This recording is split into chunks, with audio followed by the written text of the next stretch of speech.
പിതാവിൻ്റെയും പുത്രൻ്റെയും പരിശുദ്ധാത്മാവിൻ്റെയും നാമത്തിൽ ആമേൻ. ഈശോയിൽ എൻ്റെ ഏറ്റവും പ്രിയപ്പെട്ട സൗരങ്ങളെ ദൈവം നൽകിയ ഇന്നലെ സമയത്തിന് നമുക്ക് നന്ദി പറയാം.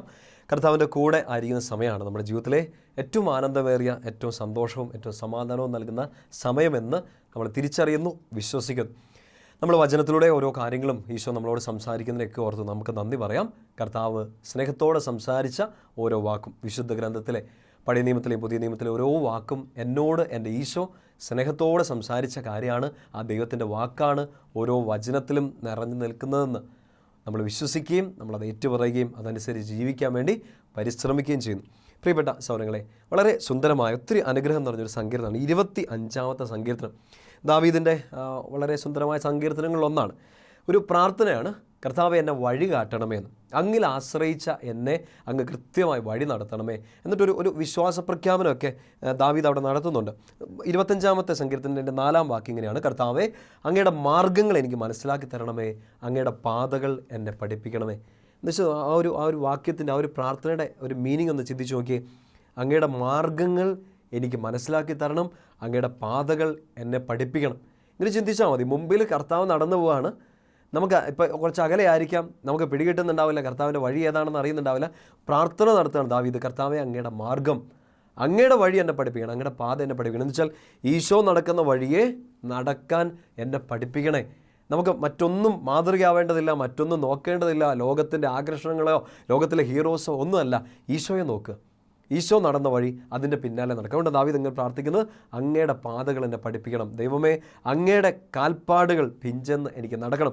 അങ്ങനെ നടക്കുന്നവരെ, അങ്ങനെ കർത്താവിനെ സ്നേഹിക്കുന്ന, കർത്താവിനെ ഭയപ്പെടുന്ന, കർത്താവിനെ ആശ്രയിച്ച് കർത്താവ് നടന്ന വഴിക്കൂടെയൊക്കെ നടക്കുന്നവരെ എത്രയോ വലിയ അനുഗ്രഹമാണ് തരുന്നതെന്ന് ഒരു വിശ്വാസ പ്രഖ്യാപനം പോലെ ദാവീദ് നടത്തുന്നുണ്ട്. 25-ാം അധ്യായം അതിൻ്റെ 12-ാം വാക്യം ഇങ്ങനെയാണ്: കർത്താവിനെ ഭയപ്പെടുന്നവനാരോ അവൻ തിരഞ്ഞെടുക്കേണ്ട വഴി അവിടുന്ന് കാണിച്ചു കൊടുക്കും. വഴി കർത്താവിൻ്റെ പുറകെയാണ്, കർത്താവിൻ്റെ കാൽച്ചുവടുകൾ നോക്കിയാണ് നമ്മൾ നടക്കുന്നത്. ഇനി നമ്മുടെ ജീവിതത്തിലും നമ്മൾ ചില ഡിസിഷൻസ് എടുക്കേണ്ടതുണ്ടല്ലോ. ഈ കാര്യം ചെയ്യണം, ഇങ്ങോട്ട് പോകണം, ഈ ജോലി ചെയ്യണം, ഈ ശുശ്രൂഷയ്ക്ക് പോകണം. നമ്മൾ തീരുമാനം എടുക്കുകയാണ്. നമ്മുടെ മുമ്പിൽ കൺഫ്യൂഷൻസ് ഉണ്ടാകും. ഏത് തീരുമാനം എടുക്കുക, എങ്ങോട്ട് പോകും, ഏതാണ് നല്ലത്, ഇതും എല്ലാം നല്ലതാണ്, വാട്ട് വിൽ ഐ ചൂസ്, ഞാൻ എന്ത് ചൂസ് ചെയ്യും എന്നൊക്കെ ഒരു കൺഫ്യൂഷൻസ് വരുന്നു. ഇവിടെ ദാവീദ് പറയാണ്: കർത്താവിനെ ഭയപ്പെടുന്നവനാരോ. കർത്താവിനെ ഭയപ്പെടുന്ന വെച്ചാൽ ആ ഒരു സ്നേഹം അതിനകത്ത് കിടപ്പുണ്ട്, കർത്താവിനെ അനുസരിക്കുന്നത് കിടപ്പുണ്ട്, കർത്താവിൻ്റെ പിന്നാലെ കർത്താവിനെ ഒത്തിരി ചേർന്ന് നിൽക്കുന്നതിൻ്റെയൊക്കെ ഒരൊറ്റ വാക്കാണ് ഭയപ്പെടുക എന്നുള്ള ദൈവഭയം. അങ്ങനെ കർത്താവിനെ ഭയപ്പെടുന്നതിനാരോ അവൻ തിരഞ്ഞെടുക്കേണ്ട വഴി അവിടുന്ന് കാണിച്ചു കൊടുക്കും. ഇത് മൂന്നും നല്ലതാണ്, 1, 2, 3 എല്ലാം നല്ലതാണ്. ഞാൻ എന്ത് ചൂസ് ചെയ്യുന്നൊക്കെ ഓർത്ത് കൺഫ്യൂഷൻ ആവാണ്. പക്ഷേ ഈശോ നിന്നോട് പറഞ്ഞു തരും: ഇതാണ് നിനക്കുള്ളത്, ഞാൻ നിൻ്റെ കൂടെ വരുന്നത് ഈ വഴിയാണെന്ന്. കർത്താവിനെ ഭയപ്പെടുന്നവനാരോ അവൻ തിരഞ്ഞെടുക്കേണ്ട വഴി അവിടുന്ന് കാണിച്ചു കൊടുക്കും. വേറെ ആരും ഗൈഡ് ചെയ്യേണ്ടതില്ല. ഈശോ തന്നെ അങ്ങനെ വിശ്വസിക്കുന്ന ഒരാളെ, സ്നേഹിക്കുന്ന ഒരാളെ വഴി കാണിച്ചു കൊടുക്കും. തൊട്ടടുത്ത വാക്യം ഇങ്ങനെയാണ്: അവൻ ഐശ്വര്യത്തിൽ കഴിയും, അവൻ്റെ മക്കൾ ദേശം അവകാശമാക്കും. അവൻ ഐശ്വര്യത്തിൽ കഴിയും, അവൻ്റെ മക്കൾ ദേശം അവകാശമാക്കും. 14-ാം വാക്യം: കർത്താവിൻ്റെ സൗഹൃദം അവിടുത്തെ ഭയപ്പെടുന്നവർക്കുള്ളതാണ്, അവിടുത്തെ ഉടമ്പടി അവിടുന്ന് അവരെ അറിയിക്കും. കർത്താവിനെ ഭയപ്പെടുന്നവർക്ക്, സ്നേഹിക്കുന്നവർക്ക് കർത്താവ് ഒരു സുഹൃത്തായിട്ട് മാറും. നമ്മുടെ ഒരു ആത്മീയ ജീവിതത്തിൽ നമ്മൾ ആഗ്രഹിക്കേണ്ടതും പ്രിയപ്പെട്ട സഹോദരങ്ങളെ ഇങ്ങനെ ഒരു സ്നേഹബന്ധമാണ്.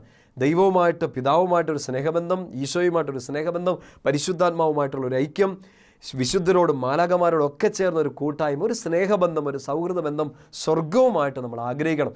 ആ വഴിയെ കൂടെ നടക്കാൻ ശ്രമിക്കണം. ഈശോ കാണിച്ചു വന്ന വഴി, അതനുസരിച്ച് നടന്ന അപ്പസ്തോലന്മാരുടെ, രക്തസാക്ഷികളുടെ, വിശുദ്ധരുടെ, പരിശുദ്ധ അമ്മയുടെയൊക്കെ വഴിയെ സഞ്ചരിച്ച് ദൈവത്തിൻ്റെ സൗഹൃദം നമ്മൾ തേടണം. ദൈവത്തെ ആശ്രയിച്ച് സ്നേഹിച്ച് ജീവിക്കണം. അങ്ങനെ ഒരു വിശ്വാസ പ്രഖ്യാപനം നടത്തിയതിന് ശേഷം 25-ാം വാക്യത്തിൻ്റെ 16 മുതൽ ഇങ്ങനെ നമ്മളൊരു ദാവീദിൻ്റെ ഒരു പ്രാർത്ഥനയൊക്കെ കാണുന്നുണ്ട്: കർത്താവെ ഞാൻ ഒറ്റയ്ക്കാണ്, ഞാൻ പീഡിതനാണ്, എനിക്ക് സങ്കടങ്ങളും വേദനകളും ഒക്കെ ഉണ്ട്, എനിക്ക് എന്നാ ചെയ്യേണ്ടതെന്ന് അറിയാത്ത സമയങ്ങളൊക്കെ ഉണ്ട്, എന്നെ സഹായിച്ചേക്കണേ കർത്താവെ. കാരണം ഞാൻ ദൈവഭയമുള്ളവനാണ്, ഞാൻ സ്നേഹിക്കുന്നുണ്ട്, ഞാനങ്ങനെ അനുസരിക്കുന്നുണ്ട്, ഞാൻ അങ്ങയുടെ സൗഹൃദത്തിലാണ്, ഞാൻ അങ്ങയുടെ പാതയിൽ നടക്കുകയാണ്. എന്ന് വെച്ചാൽ ടോട്ടലി കർത്താവിനെ ആശ്രയിക്കുന്ന, കർത്താവിനെ ട്രസ്റ്റ് ചെയ്യുന്ന ഒരു വ്യക്തിയാണ് ദാവീദ്. ഇത് നമ്മുടെ മുമ്പിലും കാണിക്കണം. എന്ന് ദാവീദ് മാത്രമല്ല, നമ്മളും ഇങ്ങനെ ആവണം എന്നൊരു ആഹ്വാനമാണ് ഈ സങ്കീർത്തനം കിടക്കുക. 25-ാമത്തെ അധ്യായത്തിൻ്റെ 18 വാക്യങ്ങളിലൊക്കെ ഇങ്ങനെ ഒത്തിരി വിഷമങ്ങളെക്കുറിച്ച്, ശത്രുക്കൾ പെരുകിയിരിക്കുന്നു, അവരെന്നെ വെറുക്കുകയാണ്, എന്നെ നശിപ്പിക്കാൻ ശ്രമിക്കുകയാണെന്നൊക്കെ ഇങ്ങനെ സങ്കടത്തിൻ്റെ തീക്കകത്ത് കിടന്നുകൊണ്ട് ദാവീദ് ദൈവത്തോട് സങ്കടം പറയുന്നുണ്ട്. എന്നിട്ടൊരു പ്രാർത്ഥന, വിശ്വാസത്തോടെയുള്ള ഒരു പ്രാർത്ഥനയും കൂടെ നടത്തുന്നുണ്ട്. 25-ാം അധ്യായത്തിൻ്റെ വളരെ പ്രധാനപ്പെട്ട ഒരു സ്റ്റേറ്റ്മെൻറ്റും പ്രാർത്ഥനയാണത്. ഒരു വിശ്വാസ പ്രഖ്യാപനമാണ്. 20-ാം വാക്യം: എൻ്റെ ജീവൻ കാത്തുകൊള്ളണമേ, എന്നെ രക്ഷിക്കണമേ, അങ്ങിൽ ആശ്രയിച്ച എന്നെ ലജ്ജിക്കാൻ ഇടയാക്കരുതേ. എന്തൊരു സുന്ദരമായ പ്രാർത്ഥനയാണ്. കർത്താവേ, ഞാൻ ഇത്രയും കാലം നടന്നത് അങ്ങയുടെ വഴിയിലാണ്, ഞാൻ അങ്ങയുടെ സുഹൃത്താണ്, എനിക്ക് അങ്ങേ ഭയമുണ്ട്, അങ്ങേ സ്നേഹമുണ്ട്, ഞാൻ അങ്ങേ അനുസരിക്കുന്നുണ്ട്, അങ്ങനെ ആശ്രയിച്ചാണ് എൻ്റെ കുടുംബം, എൻ്റെ മക്കൾ, ജോലി, ശുശ്രൂഷ എല്ലാം മുമ്പോട്ട് പോകുന്നത്. എനിക്ക് വഴി കാണിച്ചതെന്ന് അങ്ങാണ്, അങ്ങയുടെ വഴിയാണ് ഞാൻ ജീവിക്കുന്നത്. എന്നാലും എനിക്ക് സഹനമുണ്ട്, ശത്രുക്കളുണ്ട്, ബുദ്ധിമുട്ടുകളൊക്കെ ഉണ്ട്. ഇതൊരു റിയാലിറ്റിയാണ്. അങ്ങിൽ ഞാൻ ആശ്രയിക്കുന്നുണ്ട്. ഞാൻ ആ ശത്രുക്കളിലേക്കോ വേദനകളിലേക്കോ എന്നെ ഒറ്റപ്പെടുത്തിയവരിലേക്കോ ഒറ്റക്കൊടുത്തവരിലേക്കോ എൻ്റെ പരാജയങ്ങളിലേക്കോ എൻ്റെ മുമ്പിലുള്ള വലിയ പർവ്വതങ്ങൾ ഭയമായിട്ട് നിൽക്കുമ്പോൾ അതിലേക്കല്ല ഞാൻ നോക്കുന്നത്, ഞാൻ അങ്ങയാണ് നോക്കുന്നത്, ഞാൻ അങ്ങിലാണ് ആശ്രയിക്കുന്നത്. ആ ആശ്രയത്വത്തെ ഉറപ്പിച്ച് നിർത്തിക്കൊണ്ട് അതെത്ര സ്ട്രോങ് ആണെന്ന് അറിഞ്ഞുകൊണ്ടാണ് ദാവീദ് പറയുന്നത്, കർത്താവേ, അങ്ങിൽ ആശ്രയിച്ച് എന്നെ നാണം കെടാൻ അനുവദിച്ചേക്കരുതേ എന്ന്. പ്രിയപ്പെട്ട സഹോദരങ്ങളെ, നമുക്കിന്നൊരു പ്രാർത്ഥന നടത്തേണ്ടതും അതാണ്. കാരണം നമ്മൾ ഈശോയെ വിശ്വസിക്കുന്നു, വചനം കേൾക്കുന്നു, കർത്താവിനെ ആശ്രയിക്കുന്നു, കർത്താവിൻ്റെ വഴിയെ നടക്കുന്നു. നമ്മുടെ പാപക്കറകളൊക്കെ ഒഴിവാക്കി പരമാവധി വിശുദ്ധിയിൽ ജീവിച്ച് കർത്താവ് ആഗ്രഹിക്കുന്ന ഒരു പരിശുദ്ധിയിലേക്ക് വളർന്നു വരാൻ ഓരോ ദിവസവും നമ്മൾ ആഗ്രഹിക്കുന്നുണ്ട്. അതോടൊപ്പം തന്നെ നമ്മുടെ ജീവിതത്തിൽ ചോദ്യങ്ങൾ വരാറുണ്ട്, ബുദ്ധിമുട്ടുകൾ വരാറുണ്ട്. നമ്മൾ ആത്മീയ ജീവിതത്തിലാണ്, നമ്മൾ വിശുദ്ധരായിട്ട് ജീവിക്കുന്നു, പക്ഷേ സഹനങ്ങളിൽ നിന്ന് ഒരു വിമുക്തി നമുക്ക് ലഭിക്കുന്നില്ല. വേദനകൾ ഓരോ ദിവസം വരുന്നുണ്ട്. കുരിശിൻ്റെ വഴി പ്രാർത്ഥനയിലൊക്കെ നമ്മൾ പ്രാർത്ഥിക്കുന്ന പോലെ ഒരു വേദന തീരും മുമ്പ് മറ്റൊരു വേദന വന്നു കഴിഞ്ഞു എന്നുള്ള ഒരു റിയാലിറ്റി ഓരോ ദിവസവും നമ്മൾ അനുഭവിക്കുന്നുണ്ട്. ചിലപ്പോൾ വീട്ടിൽ പ്രശ്നമില്ല, പക്ഷേ നേരെ ജോലി ചെയ്യുന്നിടത്തായിരിക്കും. വീട്ടിലും പ്രശ്നമില്ല, ഓഫീസിലും പ്രശ്നമില്ല, പക്ഷേ തിരിച്ചു വരുന്ന വഴിക്ക് വെറുതെ ഒരാൾ നമ്മളെങ്ങ് ചീത്ത പറയുമായിരിക്കും. എന്തൊക്കെയോ സഹനങ്ങൾ ജീവിതം നമ്മുടെ മുമ്പിൽ ഓരോ ദിവസവും തരുന്നുണ്ട്. എന്നാണ് ഇതിൻ്റെ അർത്ഥം? എന്തുകൊണ്ട് എനിക്ക് ഇത്രയും സഹനങ്ങൾ എന്നൊക്കെ നമ്മൾ ചോദിച്ചു പോകാറുണ്ട്. കർത്താവെ, ഞാൻ ഇത്രയും വിശുദ്ധമായിട്ട് ജീവിച്ചില്ലേ? ഞാൻ ദേവാലയത്തിൽ പോകുന്നില്ലേ? വിശുദ്ധ കുർബാന മുടക്കുന്നുണ്ടോ? ജപമാല ചെല്ലുന്നില്ലേ? പ്രാർത്ഥനകൾ ചെല്ലുന്നില്ലേ? ഞാൻ കുമ്പസാരിക്കുന്നില്ലേ? ഇത്രയും വിശുദ്ധിയിലൊക്കെ ജീവിച്ച് പരമാവധി മനുഷ്യർക്ക് നന്മയൊക്കെ ചെയ്തിട്ട് എന്തുകൊണ്ടാണ് എനിക്ക് ഇങ്ങനെ വന്നു പോകുന്നതെന്നൊക്കെ നമ്മൾ ചോദിക്കാറുണ്ട്. ദാവീദ് അങ്ങനെ ഒരു ചോദ്യമൊന്നുമല്ല ചോദിക്കുന്നത്. പക്ഷേ ദാവീദ് പറയാണ്, ഞാൻ ഏകാഗിയാണ്, എനിക്ക് ഹൃദയവേദനയുണ്ട്, കഠിനമായിട്ട് ഞാൻ വേദനിക്കുന്നുണ്ട്, എൻ്റെ ചുറ്റും ശത്രുക്കളുണ്ട്, അവരെ വെറുക്കുന്നുണ്ട്, എന്നെ ഇല്ലായ്മ ചെയ്യാൻ വേണ്ടി അവർ പരിശ്രമിക്കുന്നുണ്ട്, പക്ഷേ ഞാൻ ആശ്രയിക്കുന്നത് അങ്ങിലാണ്. നമ്മുടെ മുമ്പിലും ഈ സഹനങ്ങൾ, ബുദ്ധിമുട്ടുകൾ വരുമ്പോൾ പ്രിയപ്പെട്ട സഹോദരങ്ങളെ, ഈ രണ്ട് ഓപ്ഷൻസാണ്. ഒന്നുകിൽ നമുക്ക് നമ്മുടെ കുത്തി മുറിവേൽപ്പിച്ചവരിലേക്ക് നോക്കി നിൽക്കാം, ഇല്ലെങ്കിൽ കുത്തി മുറിവേറ്റവനെ നോക്കി നിൽക്കാം. ഈ വേദനയുടെ സിറ്റുവേഷനിൽ, ഇരുട്ടിൻ്റെ ഈ ദിവസങ്ങളിൽ സങ്കടങ്ങൾ തന്ന മനുഷ്യരിലേക്ക് നോക്കി നിൽക്കാം, ഇല്ലെങ്കിൽ സങ്കടങ്ങളെല്ലാം ഏറ്റെടുത്തവനിലേക്ക് നോക്കി നിൽക്കാം. നിങ്ങളെ അടി തന്നവരിലേക്ക് നോക്കി നിൽക്കാം, ഇല്ലെങ്കിൽ ഈ അകാരണമായിട്ട് അടി കൊണ്ടവനിലേക്ക് നോക്കി നിൽക്കാം. നമുക്കെതിരെ ഗൂഢാലോചന നടത്തിയവരെ, നമ്മളെ തകർക്കാൻ ശ്രമിച്ചവരിലേക്ക് നോക്കി നിൽക്കാം, ഇല്ലെങ്കിൽ അങ്ങനെ ഗൂഢാലോചന നടത്തിയവർ, അങ്ങനെ തകർക്കാൻ ശ്രമിച്ചവരോടൊക്കെ കുരിശെ കടന്നുകൊണ്ട് ക്ഷമിച്ചവനിലേക്ക് നോക്കി നിൽക്കാം. ഒന്നുകിൽ കുത്തി മുറിവേൽപ്പിച്ചവരെ നോക്കാം, ഇല്ലെങ്കിൽ കുത്തി മുറിവേറ്റവനെ, കുരിശിനെ, ക്രൂശിതനെ നോക്കി നിൽക്കാം. നമ്മൾ മുറിവേൽപ്പിച്ചവരെ, വേദനിപ്പിച്ചവരെ, നമ്മുടെ കഴിഞ്ഞ കാലത്ത് നമുക്ക് സങ്കടങ്ങൾ തന്നവരെ നോക്കി നിന്നാൽ വീണ്ടും വീണ്ടും അതിങ്ങനെ വേദന അയവിറക്കി ഒടുക്കം നമ്മളൊരു രോഗികളായിട്ട് മനസ്സിലും ശരീരത്തിലും ഒക്കെ രോഗബാധിതരായിട്ട് ഇങ്ങനെ ചിലപ്പോൾ ജീവിക്കുക. സങ്കടങ്ങളുടെ ഒരു പെയ്ത്തൊഴുക്ക്, ഒരു വലിയ ഒരു സ്റ്റോറിയാണ് എൻ്റെ ജീവിതം എന്നൊക്കെ പറഞ്ഞ് നമ്മൾ സ്വയം ശപിച്ചില്ലാണ്ടാവും. പക്ഷേ നമുക്ക് ആ മുറിവേറ്റവനെ നോക്കിയാൽ, ഈശോയെ നോക്കിയാൽ ഒരുപാട് കാര്യങ്ങൾ പഠിക്കാനുണ്ട്. കാരണം സഹനം ഈശോയ്ക്ക് മാനുഷികമായ രീതിയിൽ വന്നു, പക്ഷേ ഈശോ അതിനെയൊക്കെ അതിജീവിക്കാൻ, സ്നേഹത്തോടെ അതിജീവിക്കാൻ നമ്മളിത് പഠിക്കേണ്ടതും ഒരു വലിയ കാര്യമാണ്. നമ്മുടെ ആത്മീയ ജീവിതത്തിൽ പ്രാർത്ഥിക്കുന്നവരുടെ ജീവിതത്തിലും ആത്മീയമായിട്ട് നല്ല രീതിയിൽ ജീവിക്കുന്നവരുടെ ജീവിതത്തിലും സങ്കടങ്ങളും സഹനങ്ങളൊക്കെ ഉണ്ട്. എന്തുകൊണ്ട് ഇത് വരുന്നു, ഇല്ലെങ്കിൽ എന്താണ് ഇതിൻ്റെ അർത്ഥം, എന്തുകൊണ്ട് എനിക്ക് മാത്രം ഇത് വന്നു, തല്ലിപ്പൊളിയായിട്ട് നടക്കുന്നവർ, പാപികളായിട്ട് ജീവിക്കുന്നവർക്ക് കുഴപ്പമില്ലെന്നൊക്കെ നമ്മൾ ചോദിച്ചു പോകാറുണ്ട്. ഒരു കുഞ്ഞ് എപ്പിസോഡ് ഈശോയുടെ പരസ്യയുദ്ധ കാലത്ത്, പ്രത്യേകിച്ച് പരസ്യയുദ്ധത്തിൻ്റെ ഒരു അവസാനത്തോടൊക്കെ അടുത്ത്, പ്രത്യേകിച്ച് യോഹന്നാൻ സ്ലീഹ അവതരിപ്പിക്കുന്ന ഈശോയുടെ ഒരു സ്റ്റോറിയിൽ നമ്മൾ കാണുന്നുണ്ട് ഈശോ ഇങ്ങനെ ഈ ലാസറിനെ ഉയർപ്പിക്കുന്നത്. വളരെ പ്രധാനപ്പെട്ട എപ്പിസോഡാണ്. കാരണം ഈശോ ഈ ലാസറിനെ ഉയർപ്പിച്ചതിന് ശേഷം അത് തന്നെ ഈശോയുടെ മരണത്തിന് ഒരു മരണമണി മുഴക്കാൻ കാരണമാകുന്നുണ്ട്. അപ്പോൾ അവിടെ ആ ഒരു എപ്പിസോഡിൽ നമ്മളിങ്ങനെ കാണുന്നുണ്ട് യോഹന്നാൻ്റെ സുവിശേഷം 11-ാമത്തെ അധ്യായം. നമുക്കത് ബൈബിളൊന്ന് തുറന്ന് ആ ഒരു സിറ്റുവേഷൻ ഒന്ന് വായിച്ചെടുക്കുന്ന നല്ലതാണ്. കാരണം നമ്മുടെ ജീവിതത്തിൽ ഇങ്ങനെ വരാറുണ്ട്. ഈശോയെ ഒത്തിരി സ്നേഹിച്ച്, ഇപ്പോൾ ദാവീദ് 25-ാം സങ്കീർത്തനത്തിൽ പ്രാർത്ഥിച്ച പോലെ, ഞാൻ അങ്ങയുടെ സുഹൃത്താണ്, അങ്ങയുടെ സൗഹൃദത്തിലാണ്, അങ്ങയുടെ വഴിയിലാണ്, പക്ഷേ എന്നിട്ടും എനിക്ക് ശത്രുക്കളും വേദനകളും ഒക്കെ ഉണ്ട്. എന്തുകൊണ്ട് ഇത് സംഭവിക്കുന്നു?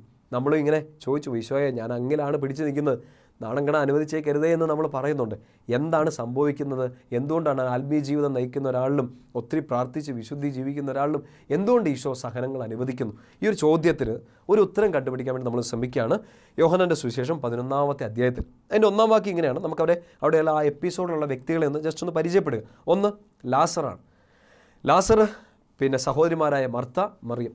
3 പേരാണ് ഇതിനകത്ത് ഈ 11-ാം അധ്യായത്തിലെ മെയിൻ ക്യാരക്ടേഴ്സ്. പിന്നെ തീർച്ചയായിട്ടും ഈശോയും.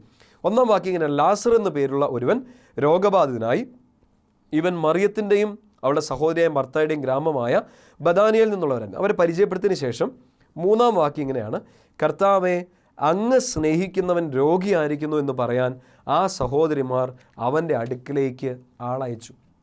അപ്പോൾ ഈ 3 സുഹൃത്തുക്കൾ ഈശോ ഒത്തിരി സ്നേഹിച്ചിരുന്നവർ. ഇപ്പോൾ സഹോദരിമാർ ആൾക്കാരെ അയച്ചിട്ട് പറയുന്നതാണ്, നീ സ്നേഹിച്ചിരുന്ന ആളാണ് ആര്? ലാസർ.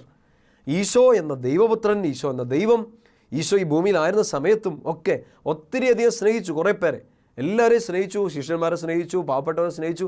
ഈ 3 പേരെ ഈശോ ഭയങ്കരമായിട്ട് സ്നേഹിച്ചു നമ്മൾ കാണുക. കാരണം ഈശോ പിന്നെ ഈ വീട്ടിലൊക്കെ പോകുന്നതായിട്ട് നമ്മളിങ്ങനെ പഠിക്കുന്നുണ്ട്.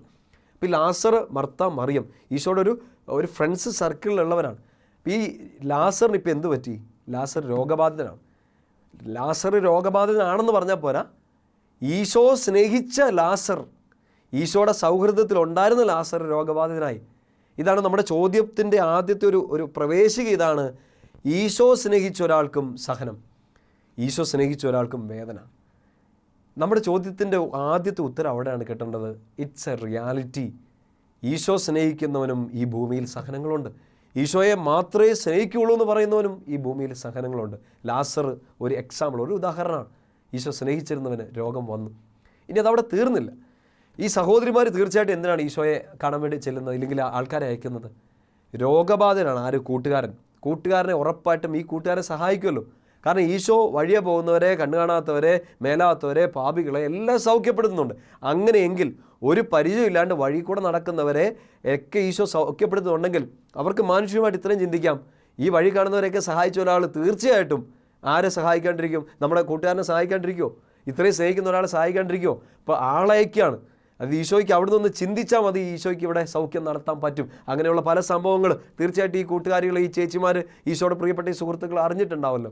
അതുകൊണ്ട് സ്നേഹിതനെ ലാസർ സൗഖ്യപ്പെട്ടിട്ടില്ല, രോഗിയാന്ന് പറയാണ്. പക്ഷേ എന്താണ് ഈശോയുടെ റെസ്പോൺസ്? 4-ാം വാക്യം എങ്ങനെയാണ്?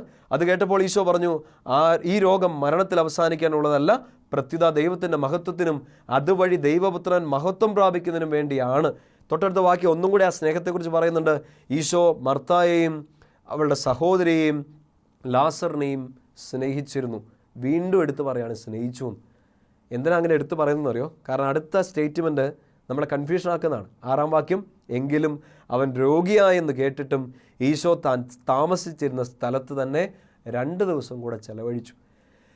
ഇതൊന്ന് ചിന്തിച്ച് നോക്കിയാൽ, നമ്മളിപ്പോൾ ഈ സുവിശേഷം വായിക്കുമ്പോൾ ഇതിൻ്റെ ക്ലൈമാക്സ് ഒക്കെ നമുക്ക് കൃത്യമായിട്ട് അറിയാം. പക്ഷേ അന്ന് അവരുടെ ഒരു സിറ്റുവേഷൻ നിന്നുകൊണ്ടെന്ന് ആലോചിച്ചേ. ഇപ്പം നമ്മൾ ഇങ്ങനെ ഒന്ന് ഇമാജിൻ ചെയ്താൽ മതി.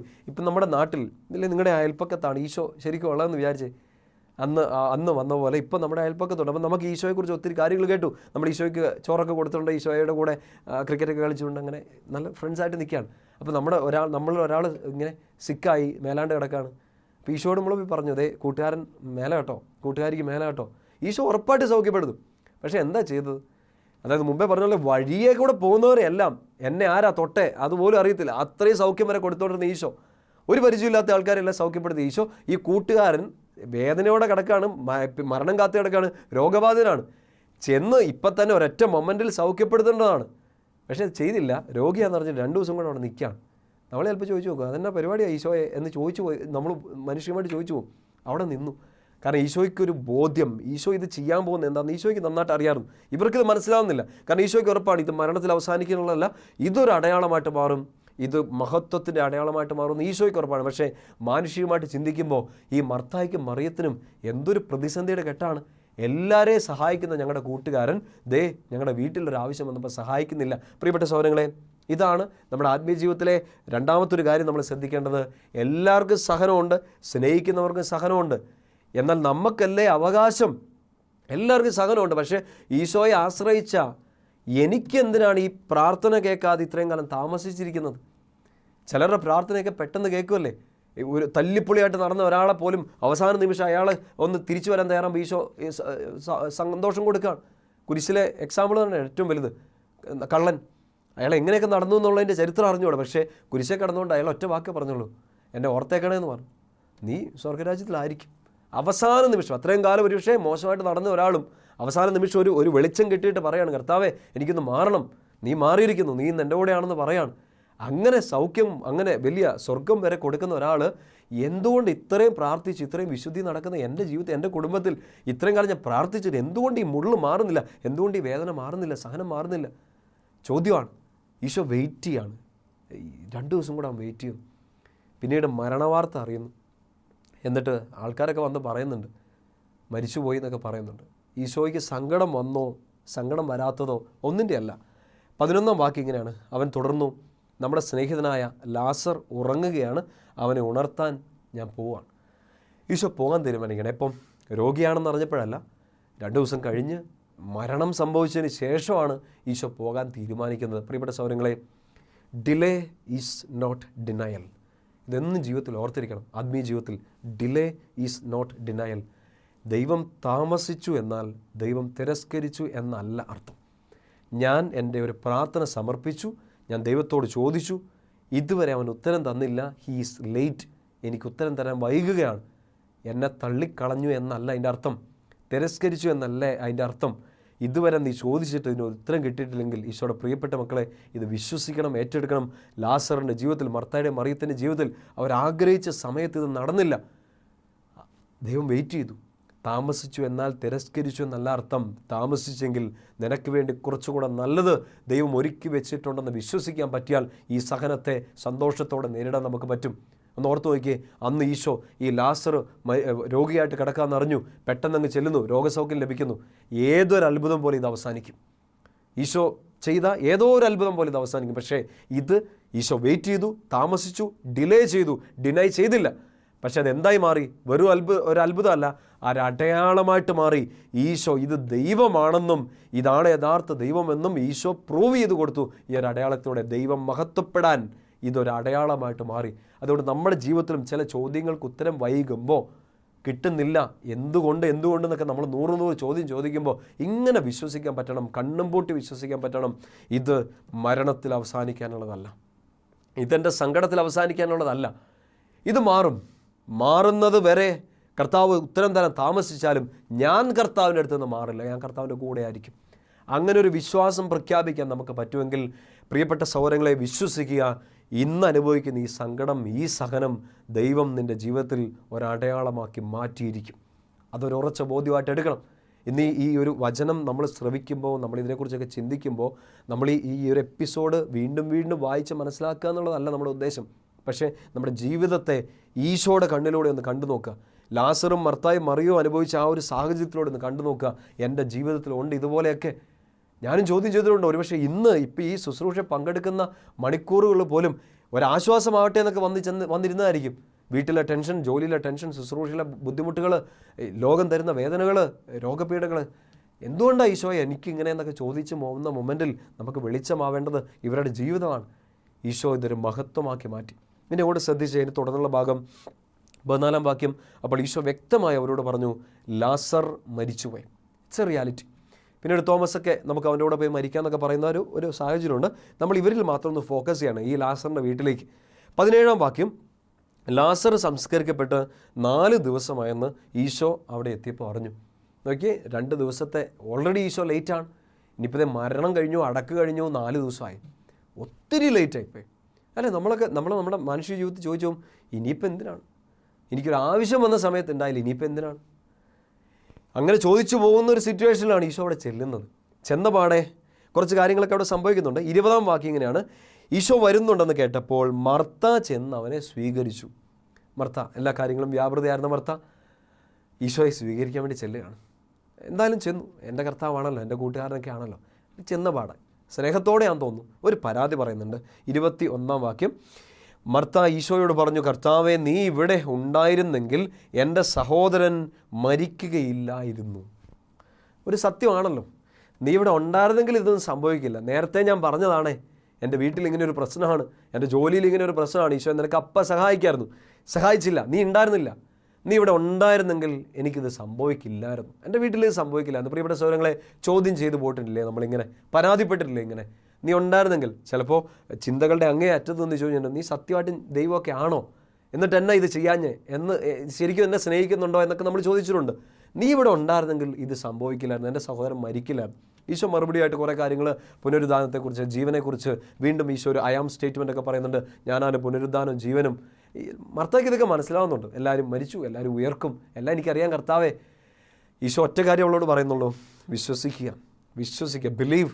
ഇത് അത്ഭുതമാകും, ഇത് അടയാളമാകും. അവൾക്കതൊന്നും മനസ്സിലാകുന്നില്ല ആ സമയത്ത്.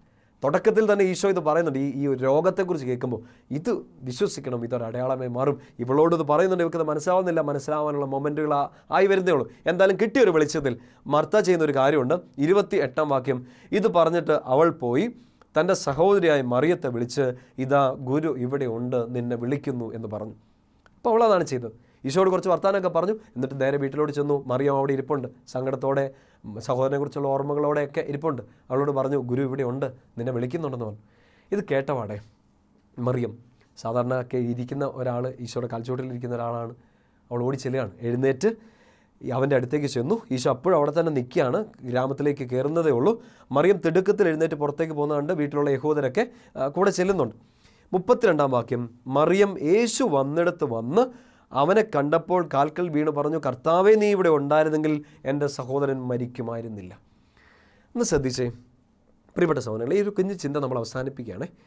ഇന്നത്തെ നമ്മൾ ചിന്തിക്കേണ്ട വലിയൊരു കാര്യം, രണ്ടുപേരും, ഈ സഹോദരിമാർ രണ്ടുപേരും ഒരേ കാര്യമാണ് പറയുന്നത്. ശ്രദ്ധിച്ചായിരുന്നോ? നീ ഇവിടെ ഉണ്ടായിരുന്നെങ്കിൽ എൻ്റെ സഹോദരൻ മരിക്കില്ല. രണ്ടാമത്തെ ആൾ അത് തന്നെയാണ് പറയുന്നത്. ആദ്യത്തെ ആൾ പറഞ്ഞപ്പോൾ ഈശോ കുറച്ച് തിയറീസൊക്കെ പറഞ്ഞു കൊടുക്കുകയാണ്, പുനരുദ്ധാനത്തെക്കുറിച്ച്, ഉദ്ധാനത്തെക്കുറിച്ചൊക്കെ ഒത്തിരി കാര്യങ്ങൾ പറഞ്ഞു കൊടുക്കുകയാണ്. പക്ഷേ ഇവളിത് പറഞ്ഞു കഴിയുമ്പോൾ ഈശോയുടെ മനസ്സ് മാറുകയാണ്. ഈശോ കരയുന്നതായിട്ട് നമ്മൾ കാണുന്നുണ്ട്. തുടർന്നുള്ള കാര്യത്തിലൊക്കെ ഈശോ പിന്നെ കല്ലറയിലേക്ക് പോകുന്നു. വലിയ അത്ഭുതങ്ങൾ സംഭവിച്ചുകൊണ്ടിരിക്കുകയാണ്. ശ്രദ്ധിക്കേണ്ട ഒരു കാര്യം, പരാതി പറയുന്ന ഒരു രീതിയുണ്ട്. നമ്മളിവിടെ സങ്കടത്തിൽ നമ്മുടെ ഒരു കണ്ണുനീരിൻ്റെ അങ്ങേയറ്റത്ത് നിന്ന് പറഞ്ഞു പോയിട്ടുണ്ട്. ഇനിയും ചിലപ്പോൾ പറഞ്ഞു പോയേക്കാം. കർത്താവ് എവിടെയാണ് നീ, എന്താ ഉത്തരം തരാണ്ട് വൈകുന്നതെന്നൊക്കെ നമ്മുടെ നിഷ്കളങ്കമായിട്ട് നമ്മുടെ മാനുഷികതയുടെ അടിത്തട്ടിൽ നിന്ന് വേദനയുടെ നെല്ലിപ്പലക കണ്ടു എന്നൊക്കെ പറഞ്ഞ് നമ്മൾ ചോദിച്ചു പറഞ്ഞു, എവിടെയാണ് കർത്താവേ നീ? രണ്ടുപേരും ഒരേ കാര്യം ചോദിക്കുന്നത്. പക്ഷേ എന്താ സംഭവിച്ചേ? ആദ്യത്തെ ആളോട് ഈശോ കുറച്ച് തിയറി പറയുന്നു, നീ വിശ്വസിക്കുന്നൊക്കെ പറയുന്നു. രണ്ടാമത്തെ ആളുടെ സങ്കടത്തിൻ്റെ കൂടെ നിന്നിട്ട് ഈശോ കരയുകയാണ്.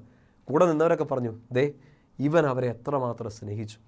ഇത്രയും കാലം അവർ ആ സൗഹൃദത്തെക്കുറിച്ച്, സ്നേഹത്തെക്കുറിച്ചൊക്കെ കേട്ടിട്ടുണ്ട്. പക്ഷേ ഈശോ അവരുടെ സങ്കടത്തിൽ കൂടെ നിന്ന സമയത്ത്, കൂടെ നിന്ന് കരഞ്ഞ സമയത്ത് ചുറ്റും നിന്നവർക്ക് മനസ്സിലായി, ഇവൻ ശരിക്കും ഇവരെ സ്നേഹിക്കുന്നുണ്ട്.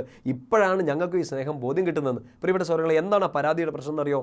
മർത്ത കൊടുത്തത് ഒരു പരാതിയാണ്, മറിയം ചെയ്തത് ഒരു പ്രത്യാശയാണ്. മർത്ത ഒരു പരാതിയാണ് പറയുന്നത്, മറിയം തൻ്റെ പ്രത്യാശയാണ് അർപ്പിക്കുന്നത്. എങ്ങനെയാണെന്നറിയോ? മർത്ത ഇങ്ങനെ പറയുന്നുണ്ട്, കർത്താവേ, നീ ഇവിടെ ഉണ്ടായിരുന്നെങ്കിൽ ഇത് സംഭവിക്കില്ല, നീ എന്നെ ഇവിടെ വരാഞ്ഞേ, പരാതിയാണ്. പക്ഷേ നമ്മളിന്ന് വളർത്തിയെടുക്കേണ്ട ഒരു ആത്മീയത, ഈശോയുടെ സൗഹൃദം ഇതാണ്. മറിയം ചോദിക്കുന്നുണ്ട്, നീ ഇവിടെ ഉണ്ടായിരുന്നെങ്കിൽ സംഭവിക്കില്ല, ഒരു ബോധ്യമാണ്. ഇപ്പം നീ ഇവിടെ ഉണ്ടല്ലോ, ഉണ്ടായിരുന്നെങ്കിൽ സംഭവിക്കില്ലായിരുന്നു, പക്ഷെ നീ ഇപ്പം ഇവിടെ ഉണ്ടല്ലോ, അതുകൊണ്ട് ഇനി എന്നാണ് സംഭവിക്കാൻ പോകുന്നതെന്ന് എനിക്ക് വിശ്വാസമുണ്ട്, എനിക്ക് പ്രത്യാശയുണ്ട്. വീണ്ടും ചോദ്യം ചെയ്ത മർത്തായോട് ഈശോ പറയുന്നുണ്ട്, വിശ്വസിക്കുക, നീ ദൈവമഹത്വം കാണും. മറിയത്തിന് അത് ബോധ്യം കിട്ടി. കാരണം മർത്താവ് ഓടിച്ചെന്ന് വീട്ടിൽ കയറി ചെന്ന് അവളോട് പറയുന്ന ഒരു കാര്യമാണ്, ഗുരു ഇവിടെ ഉണ്ട്, അവൻ നിന്നെ വിളിക്കുന്നു. പ്രിയപ്പെട്ട സഹോദരങ്ങളെ, ആ പ്രത്യാശയുടെ കിരണം കിട്ടിയിട്ടാണ് മറിയം പറയുന്നത്, നീ ഇവിടെ ഉണ്ടായിരുന്നെങ്കിൽ ഇത് സംഭവിക്കില്ല, ഗുരു ഇപ്പോൾ അങ്ങ് ഇവിടെ ഉണ്ടല്ലോ, ഇനി എന്നാ സംഭവിക്കുന്നത് എനിക്കറിയാം. പ്രിയപ്പെട്ട സഹോദരങ്ങളെ, പരാതികൾ നമുക്ക് അവസാനിപ്പിക്കാം. നമുക്ക് പ്രത്യാശയോടെ പറയാം, ഗുരു ഇവിടെ ഉണ്ട്. എൻ്റെ കുടുംബത്തിൽ, എൻ്റെ ജോലിയിൽ, എൻ്റെ ജീവിതത്തിൽ, എൻ്റെ ബിസിനസ്സിൽ, എൻ്റെ ശുശ്രൂഷ മേഖലയിൽ, എന്ത് തന്നെയായാലും, എൻ്റെ പഠനത്തിൽ, ഞാൻ പഠിക്കുന്നിടത്ത്, ജോലി ചെയ്യുന്നിടത്ത്, എല്ലാ മേഖലയിലും എനിക്ക് എവിടെയൊക്കെ പ്രതിസന്ധി ഉണ്ടോ അവിടെ ഗുരുവും കൂടെ ഉണ്ട്, ഞാൻ ഒറ്റയ്ക്കല്ല. ആ ബോധ്യം കിട്ടിയാൽ ഈ കല്ലറ തുറക്കും, കെട്ടുകൾ അഴിയും, നീ മുമ്പോട്ട് പോകണമെന്ന് പറയും, നീ പുറത്തു വാന്ന് പറയും. ഈശോ ഒരു കമാൻഡാണ് അവിടെ കൊടുക്കുന്നത്, ലാസറേ പുറത്തു വരിക. ആൾക്കാർ പറയുന്നുണ്ട്, ചീഞ്ഞ് നാറി, നാറ്റക്കേസാണ്, ഇനി ഒന്നും ഇതിനകത്തൊന്നും വരാനില്ല, ഒരു അത്ഭുതം ഇനി സംഭവിക്കാനില്ല. ഈശോ പറഞ്ഞു, വിശ്വസിക്കുക മാത്രം ചെയ്യുക, നീ അത്ഭുതം കാണും, അടയാളം കാണും. ലാസറിനെ കെട്ടഴിക്കാൻ പറഞ്ഞു, പുറത്തേക്ക് വരാൻ പറയുന്നു, അവനെ വെറുതെ വിട്ടേക്കാൻ പറഞ്ഞു, കാരണം അവൻ ഇനി ഒത്തിരി കാര്യങ്ങൾ ചെയ്യാനുണ്ട്. ആ കുടുംബത്തിൽ അതുവരെ ഇല്ലാതിരുന്നൊരു സന്തോഷം ഈശോ അവിടെ എത്തിക്കുകയാണ്, സമാധാനം എത്തിക്കുകയാണ്. കാരണം ഈ രോഗം മരണത്തിൽ അവസാനിക്കാനുള്ളതല്ല, ദൈവമഹത്വത്തിൽ അവസാനിക്കാനുള്ളതാണ്. പ്രിയപ്പെട്ട സഹോദരങ്ങളെ, ഈ ഒരു ബോധ്യം നമ്മുടെ ഉള്ളിൽ നിറയട്ടെ. ഗുരു ഇവിടെയുണ്ട്, അവൻ എന്നെ വിളിക്കുന്നുണ്ട്, അവൻ എന്നെ ഒത്തിരി സ്നേഹമാണ്. ആ ബോധ്യം കിട്ടി സകല സഹനങ്ങളെയും ഈശോയുടെ സ്നേഹത്തോടെ ചേർത്ത് നിൽക്കാൻ, അതിനെ അതിജീവിക്കാനുള്ള ശക്തി നമുക്ക് എല്ലാവർക്കും ലഭിക്കട്ടെ. ഈശോയുടെ അനുഗ്രഹം പ്രാപിച്ച് നമുക്ക് മുന്നോട്ട് പോകാം. പിതാവിൻ്റെയും പുത്രൻ്റെയും പരിശുദ്ധാത്മാവിൻ്റെയും നാമത്തിൽ ആമേൻ.